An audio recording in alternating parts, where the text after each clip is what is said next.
네, 북한이 연일 대남 비방을 이어가는 가운데 문재인 대통령을 원색적으로 비난하는 내용의 대남 전단 사진을 북한 매체를 통해 공개했습니다. 네, 한편 상임위원장 추가 선출을 위한 국회 본회의가 결국 취소됐습니다. 안보 위기 상황에서 여야가 돌파구를 마련할 수 있을지 주목됩니다. 오늘도 두 분과 함께합니다. 배종호 세한대 교수, 장성호 건국대 행정대학원장 나오셨습니다. 어서 오십시오. 네, 안녕하세요. 네, 안녕하십니까. 일단 저희가 21대 국회 상황을 먼저 좀 살펴보고 다음에 북한 이슈들 좀 짚어보도록 하겠습니다. 일단 21대 국회 원구성은 또다시 미뤄지게 됐습니다. 민주당은 다음 주까지는 원구성을 완료하겠다 이런 방침인데 통합당이 계속해서 강경한 입장을 보이고 있습니다. 양측의 출구 전략을 좀 어떻게 보고 계십니까? 양측이 서로 상대를 인정을 하는 것이 출구 전략의 제1의 첩경이 아닌가 이렇게 생각이 되고요. 다행히 지금 국회의장이 당초에는 19일 날 나머지 상임위원장을 모두 뽑겠다 했는데 네. 이걸 연기를 했어요. 그래서 네네. 다음 주까지 지켜보겠다고 그런 선택을 했는데 이건 이제 굉장히 잘한 것 같고요. 지금 김종인 비대위원장도 여지를 좀 남겼어요. 정례 사고에서 벗어나서 좀 새로운 접근해야 된다 이렇게 얘기를 했거든요. 네네. 그러면서 지금 사찰에 머물고 있는 주호영 원내대표가 이번 주말쯤에는 복귀할 것 같다라고 얘기를 했거든요. 네. 그렇다면은 제가 볼 때는 민주당에서 좀 포용적인 자세를 보여야 돼요. 그래서 유감을 좀 표시를 하고 그리고 법사위가 지금 제일 문제 아닙니까? 네. 그래서 이 법사위에 대해서 구체적인 이제 개혁 방안 그리고 구체적인 일정들을 제시를 하고 그런데 통합당도 국민들의 대체적인 여론이 빨리 원구성을 하라는 그런 여론 아니겠습니까? 그래서 더 이상 계속 전무 아니면 전부라는 그런 이제 치킨 게임을 중단하고 빨리 복귀를 해서 11대 7의 의석 비율에 따른 상임위원장 배분을 해주겠다는 거 아니겠습니까? 그럼 이제 거기에 따라서 예결위라든지 또는 뭐 국토위라든지 이런 또 알짜배기 상임위원장 자리를 가져서 하루빨리 지금 위기의 상황에서 국회를 정상화하는 것이 가장 좋은 방법이 아닌가 이런 생각이 듭니다. 네, 뭐 말씀해주신 대로 다음 주까지는 이제 여유가 조금 생겼습니다. 장 교수께서는 지금 상황 어떻게 보고 계십니까? 글쎄 뭐 정치권이 역시 이제 국민들이 뽑아줄 때는 국민을 위해서 봉사한다고 했지만 일단 금배지를 달고 나서는 생각이 지금 다른 것이 아닌가. 어떻게 보면 우리 정치가 아직까지 삼류 정치라는 그런 비난을 받기에 충분한 그런 모습이 아닌가 싶습니다. 최근에 코로나19로 인해서 민생, 사회경제적 위기가 상당히 심각하지 않습니까? 여기에다가 최근에 북한 문제로 인해서 안보 위기가 가지고 오고 있는데 네네. 이 상황에서 국정의 최고의 어떤 그 책임을 지고 있는 국민의 대표기관 국회가 아직도 원구성조차도 하지 못했다는 것은 우리 국회가 정말로 앞으로 국민들이 과연 대의민주주의를 신임을 하고 신뢰를 하고 우리의 어떤 대포권을 인정을 해야 되는지 이런 것에 대해 근본적인 우리가 회의감을 갖게 하는 그런 모습이라고 생각이 듭니다. 이럴 때일수록 저는 국회가 지난 뭐 총선의 민심을 바로 잡아서 초심으로 돌아갈 때 아닌가 이렇게 싶고 여당은 압승해 했기 때문에 겸손한 모습과 양보와 타협의 모습을 보여야 되고 그리고 포용의 모습 가진 자와 승자가 약자를 포용하는 것이 협의제 민주주의 아니겠습니까? 그러나 그런 것을 지금 전혀 찾아볼 수 없고 과거에 보수 정당이 다수있을 때 밀어붙이는 것과 똑같은 그런 모습을 지금 보이고 있기 때문에 이것 또한 비판을 받아야 될 것이고 참패한 야당도 마찬가지로 네네. 참패를 했으면 그만큼 양보하는 그런 어떤 마음을 가지고 겸손한 마음을 가져야 되는데 지금 관행이라는 데서 이제 상당히 의존하면서 상당히 강공 드라이브를 하고 있지 않습니까? 그렇기 때문에 저는 이제 국회 의회 민주주의라는 것은 결국은 이제 본질에 충실해야 되는 그런 시점이라고 봤을 때 그러면 과연 국민들이 지금 선택한 것은 민주당을 중심으로 해서 앞으로 나가라는 건데 그럼 민주당이 국정의 모든 책임을 져야 됩니다. 이런 상황에서 지금 민주당이 과연 어떤 포용적인 모습을 보여줄 것인가. 지금 예를 들어서 이대로 간다면 민주당과 통합당의 존재는 아무 의미가 없습니다. 다수결을 한다면 의회에서 다수결의 원리가 적용되고 선진화법의 원리가 적용이 전혀 받지 않지 않습니까? 그렇기 때문에 정말 통합당을 야당, 제1야당으로 끌고 간다면 저는 지난번에 6석의 상임위원장을 뽑은 것을 저는 원천적으로 무효를 하고 다시 야당과 협상을 가져서 법사위를 비롯한 그동안의 여러 가지 상임위 배정 문제 이런 것들을 처음부터 다시 논의하겠다 이런 자세로 갖지 않으면 통합당 입장은 그럽니다. 지금 민생위기, 안보위기를 맞아서 과연 누구 책임이냐, 정치권 책임이죠. 통합당 입장에서는 그러면 민주당이 18석을 다 가져가라. 그리고 국정에 무한 책임을 져라. 이렇게 나올 가능성이 상당히 크기 때문에 야당한테도 일정 부분 6개, 7석을 상임위원장을 이미 주려고 한다면 저는 법사위원장을 포함한 전향적으로 처음부터 다시 협상에 임하는 것이 의회, 국회를 정상궤도로 올라놓을 수 있는 집권당다운 처신이 아닌가 이렇게 판단이 듭니다. 저는 이제 교수님 말씀이 전혀 현실성이 없다고 봐요. 지금 이제 국회는 법을 만드는 곳 아니겠습니까? 네네. 그럼 이제 먼저 법을 준수를 해야 되는 거예요. 그런데 국회 원구성을 6월 8일 날 해야 되는데 그걸 지금도 20일 다 됐는데 못 하고 있는 이런 상황 아니겠습니까? 그런데 6개 상임위원장을 선출했는데 그걸 다 무효로 하라? 그럼 또 스스로 자기 권위를 부정하는 건데 그건 현실성이 없고요. 지금 이제 가장 중요한 거는 두 가지 아니겠습니까? 과연 상임위원장을 의석수에 따라서 공정하게 배분하는가라는 문제가 있고 그다음에 중요 상임위원장을 누가 가지겠는가라는 문제가 있는데 법사위 그러면 말씀이시죠? 11대 7은 이미 됐고 그러면 네네. 법사위원장을 지금 소수 야당의 통합당이 가져가겠다라는 것만 고집하면은 그러면 뒤집어서 소수가 주도권을 다 쥐는가 소수가 결정권 하는가 그건 아니거든요. 민주주의는 최대한 서로 협상과 대화를 하되 토론을 하되 결정적인 순간에는 표결할 수밖에 없는 거예요. 그러면 민주당도 수 가지고 수의 정치만을 밀어붙여서는 안 되지만은 통합당도 수의 한계를 인정을 해야 된다. 이렇게 양자가 열린 자세로 나올 때만이 국회 파행을 하루속히 멈추고 국회를 정상화해서 지금 이 위기의 남북 문제 그리고 코로나19가 지금 재확산되는 이런 상황 굉장히 심각한 그런 위기 상황 아니겠습니까? 이런 상황에 국민들의 민의에 부응하는 그런 정치를 해야 된다라는 얘기를 좀 강조하고 예, 싶습니다. 국회만큼이나 지금 이곳 분위기도 굉장히 좀 팽팽한 것 같습니다. 저도 한마디만 더 좀 해야 될 것 같은데 뭐 법대로 하라는 것은 맞습니다. 막 그러면 예를 들어서 뭐 법사위를 가지고 간다고 해서 야당이 모든 것을 다 컨트롤할 수 있는 건 아니지 않습니까? 법사위에서 쟁점 법안에 대해서 일정 부분 시간을 끌 수 있어도 이것이 국회의장이 여당이기 때문에 여당이 심사기일을 지정하면은 선전화법도 제한을 받지 않고 그렇기 때문에 여당대로 끌고 갈 수 있는데 최소한의 여당을 견제할 수 있는 최소한의 권리는 저는 법사위를 줘야만이 이것이 뭐 법사위를 통합당이 갖는다 하더라도 통합당이 모든 법안을 이거에 대해서 막을 수 있습니까? 다만 법사위를 갖는다는 것은 일정 부분 시간을 끌면서 여당과 밀고 당기기를 할 수 있다는 것이죠. 그런 것을 두지 않고 방금 교수님 말씀대로 법대로 한다면 통합당한테 뭐 더 협상할 필요가 있습니까? 그냥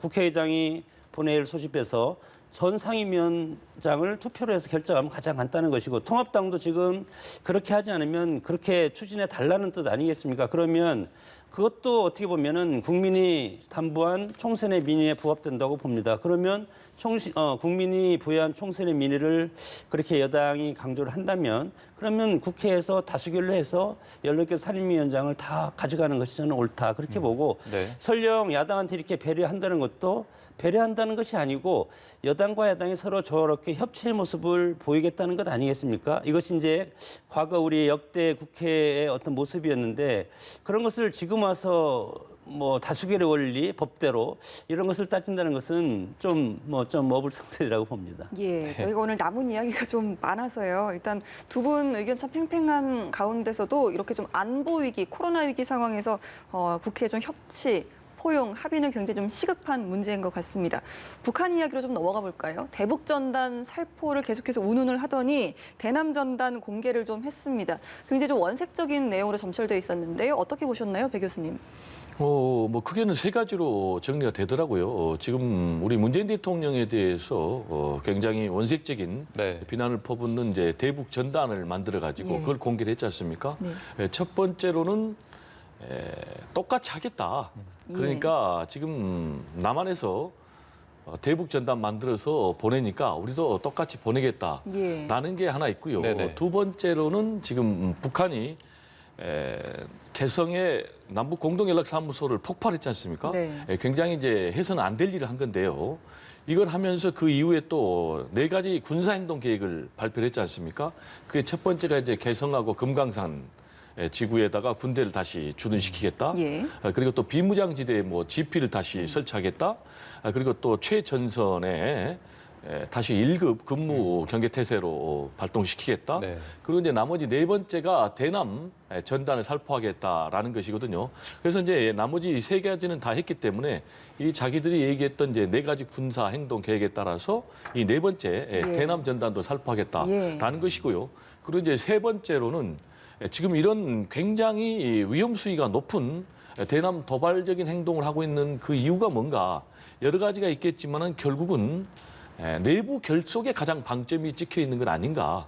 그리고 이제 김여정을 사실상 2인자로 부각시키는 후계 작업까지 하고 있는 걸로 봐서는 내부 결속에 방점이 찍혀 있는 것 같고 그래서 이런 전단 작업을 통해서 내부 결속을 다지는데 특히 이제 문재인 대통령 같은 경우는 평양을 직접 방문했지 않습니까? 네. 2018년도에 그래가지고 능라도 경기장에서 평양 시민 15만 명을 상대로 연설을 했기 때문에 굉장히 좋은 이미지를 갖고 계실 거예요. 그래서 그런 이미지들을 다시 좀 다 깎아내리는. 탈색시키면서 내부 결속을 통해서 다시 어떻게 보면 이제 자력 경쟁의 길을 걷겠다라는 이제 그런 행동들이 이런 대남 전단까지 이어지는 건 아니냐. 저는 이렇게 분석을 해봅니다. 내부 결속을 다지는데 그 의도가 좀 크다라고 분석을 좀 해주셨는데요. 통일부에서는 일단 매우 유감이라는 입장을 밝혔거든요. 남북 합의 위반 아니겠습니까? 만약에 이게 이제 실제로 살포가 된다면 우리 정부에서는 좀 어떻게 대응을 해야 될까요? 글쎄 2018년 4.27 판문점 선언 여기 이제 저는 북한의 이런 모습 어떻게 보면 전형적인 프로파간다 정치 선전의 모습이라고 보는데 특히 이제 뭐 공산주의 혁명이라든가 이런 데서 이 프로파간다가 사실 생겨났고 그런 모습으로 봤을 때 뭐 방금 교수님께서 말씀하셨지만 이런 모습들은 북한의 내부 체제가 지금 상당히 경제적 코로나19 그리고 지금 유엔 제재로 인해서 상당히 어렵습니다. 그래서 경제적 위기가 있기 때문에 정치적 위기로 지금 올 수가 있고 그렇기 때문에 내부적인 결속 그리고 외부적인 어떤 긴장 이런 것들이 결국은 프로파간다의 전형적인 모습인데 이렇게 봤을 때 이것은 당연한 지금 과정이라 보는데 이것으로 통해서 노리고 있는 것은 남남 갈등을 지금 북한의 체제 결속 그리고 부수적으로는 남남 갈등을 유도하는 측면이 상당히 강한데 특히 이 대남 전단 살포가 무엇이냐면 2018년 4.27 선언에서 판문점 선언의 핵심 가치입니다. 이것이 모든 적대 행위를 중단하고 거기에는 무엇이 포함되어 있었냐면 확성기 방송과 전단 살포 이런 것들을 하지 않고 적대 관계에서 상호 교류와 협력의 당사자로 인정한다는 것이 판문점 선언이고 우리가 이 판문점 선언을 지금 국회에서 비준하려고 하지 않습니까? 비준하려면 이 시점에서 최근에 우리 쪽에서 북한으로 전단할 때 상당히 경기도라든가 서울시라든가 우리 정부에서 이거에 대해서 평화 위협, 남북경 경색이라는 이유로 상당히 이것을 하지 못하게 지금 막고 있고 이 상태에서 역설적으로 북한에서는 이것을 지금 전단 살포를 한다는 것은 전형적인 남남 갈등을 유발하는 그런 고도의 통일 전선 전략이 아닌가 이렇게 생각이 들기 때문에 이것에 대해서 가장 곤혹스러운 건 저는 이제 문재인 대통령을 비롯한 정부 여당이 아닌가 이렇게 싶고 과연 여기에서 우리가 이제 어떻게 대처를 해야 될 것이냐. 결국은 남북교류협력법이 1990년 7월 14일 날 만들어졌지 않습니까? 그 후에 16차례 이제 개정을 거쳐서 지금까지 오고 있는데 어떻게 보면 이것이 우리가 북한을 바라보는 그런 시각에서 만든 거지만 북한이 이것을 했다는 것은 북한이 이런 것을 함으로써 무엇을 노리고 있냐. 결국은 우리 국회에서 만들어진 남북교류협력법을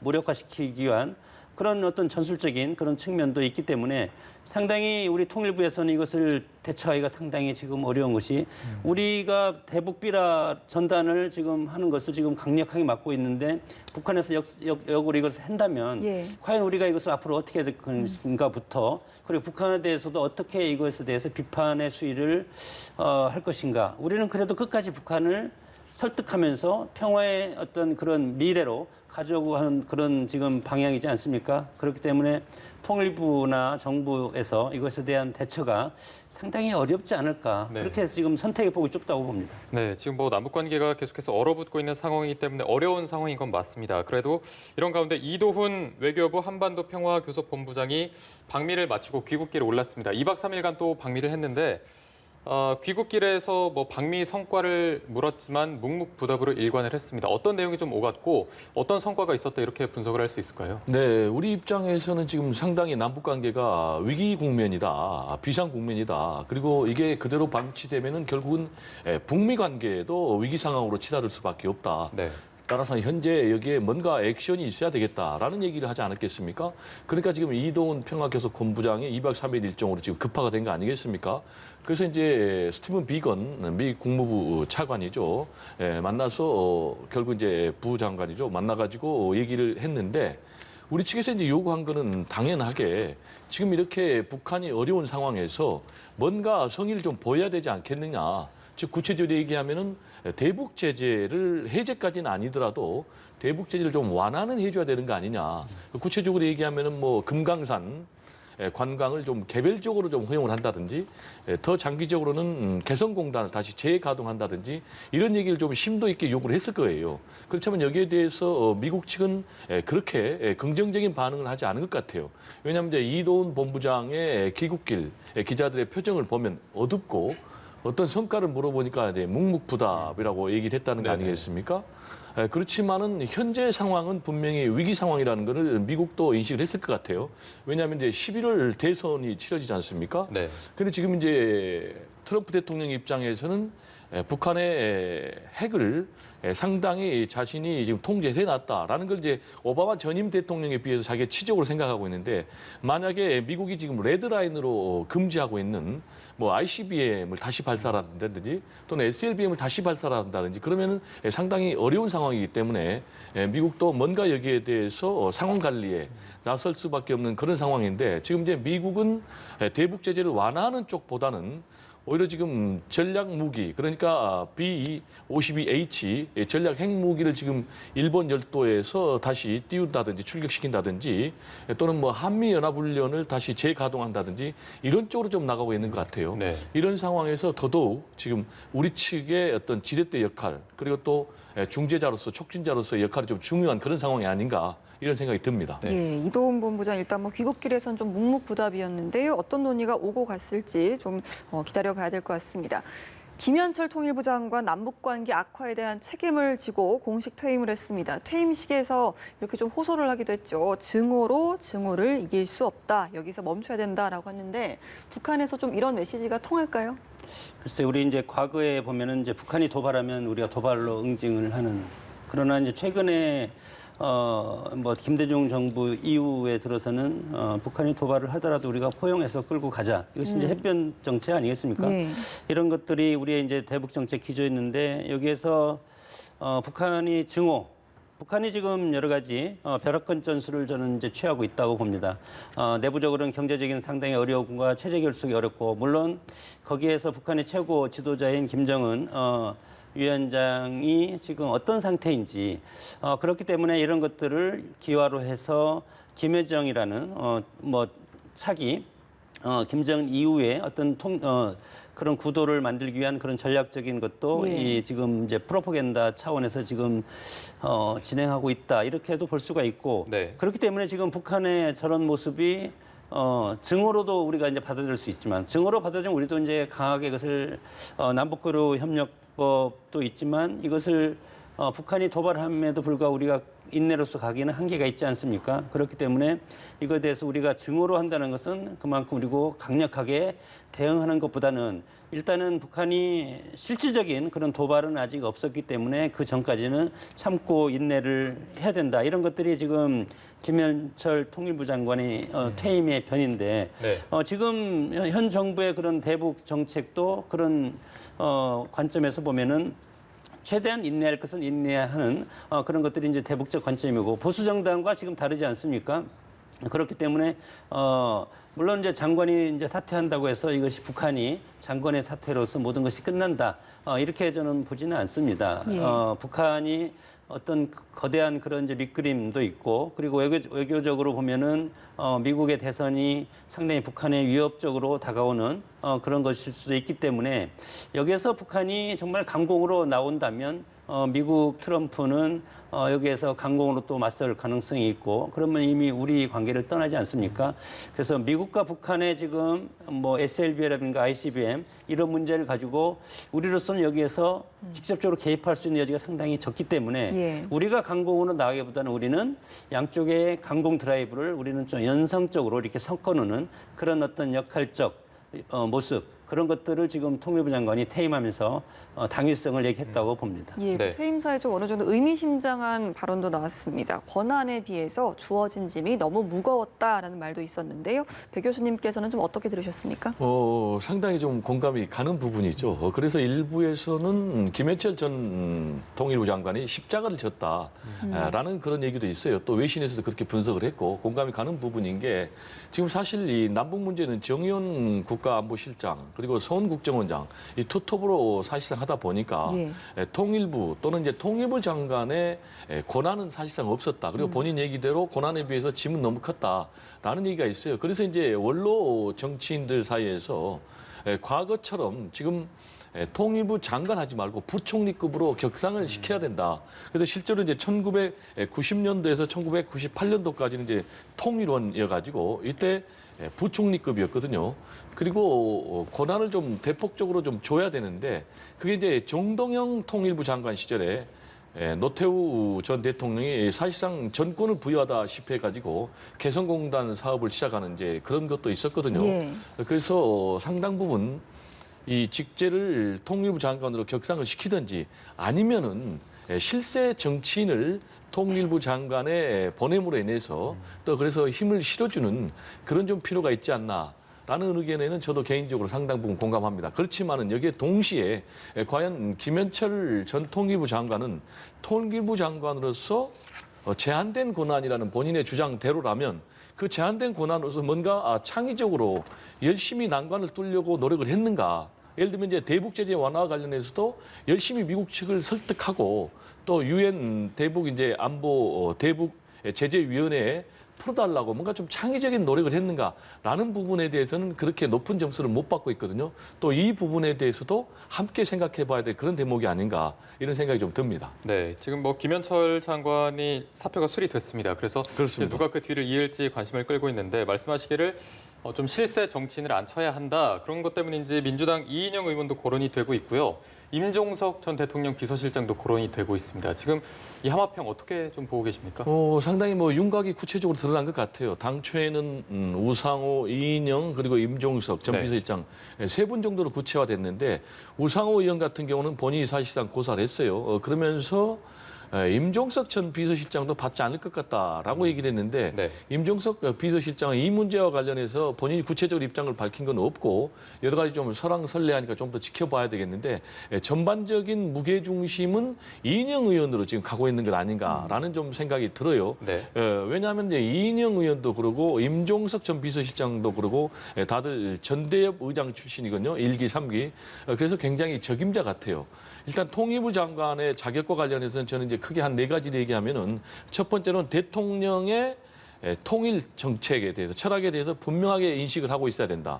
그리고 대통령의 복심해야 된다라는 얘기를 좀 하나 말씀드리고 싶고요. 두 번째로는 북한에 대해서 잘 아는 인물. 그리고 세 번째로는 북한에서도 굉장히 신뢰하고 잘 아는 그런 인물. 동시에 확실한 철학과 소신이 있는 그런 중량감 있는 정치인이 돼야 된다라는 그런 네 가지 저는 생각을 해보는데 이인영 의원 같은 경우에 상당히 거기에 모두 다 부합되는 인물이 아닌가. 다만 이인영 의원 본인 입장에서는 상당히 부담스러워한다는 거예요. 왜냐하면은 지금 이 통일부 장관이라는 자리가 굉장히 남북이 정면으로 충돌하는 이런 위기 상황에서 어떤 타결책을 만들어낼 수 있는가라는 부분. 그리고 굉장히 앞으로도 길이 보이지 않는 상황에서 재량권도 없는 상황에서 결국 이 자리를 가봐야 독이든 성배다 또는 뭐 독이든 독배다라는 얘기까지 나오고 있어요. 네. 왜냐하면 이제 결과가 나와도 결국은 다 대통령 또는 청와대 몫이 되니까 그래서 상당히 인선에 좀 어려움을 겪지 않을까 이런 생각이 예. 좀 듭니다. 네. 네, 후임 외교안보라인 인선까지 말씀 들어봤습니다. 오늘 말씀 여기까지 듣겠습니다. 배종호 세한대 교수, 장성호 건국대 행정대학원장 두 분과 함께했습니다. 고맙습니다. 고맙습니다. 네, 감사합니다.